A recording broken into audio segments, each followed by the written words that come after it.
Good morning. You could call Brian Berliner a lucky guy. There you go. Look at you. What you got going on in there? Now, I'm sure there are many reasons for that, but the one we're talking about right now is this. Okay, mister. Berliner's decision to become a stay-at-home dad for newborn son Nate was a voluntary one. So we had the opportunity, and we decided to go ahead and take it. It just made sense, Berliner says, for his family at this time, for his wife to continue working and for him to stay at home. And that makes him lucky, because for many men these days, staying at home isn't a choice.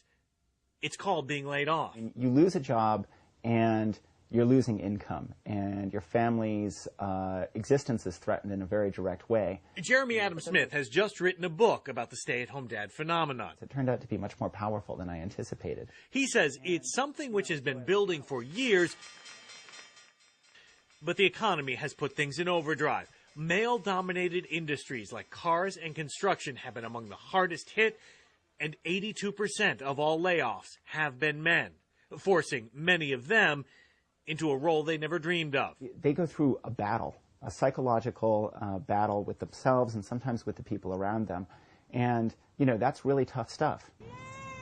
But Smith says society has done them a favor. It is more accepting now of men staying at home with children than ever before. And this means that when a father loses his job, society says to him, you are still valuable to your family. You still have a role to play. And this is a strength that a lot of fathers are bringing to this economic crisis. And here's where it gets interesting, because this shift may be permanent. It may not end when or if the recession ever does. Smith says it's a lot like Rosie the Riveter. She symbolized the women in World War II who filled factory jobs vacated by the men who went off to fight.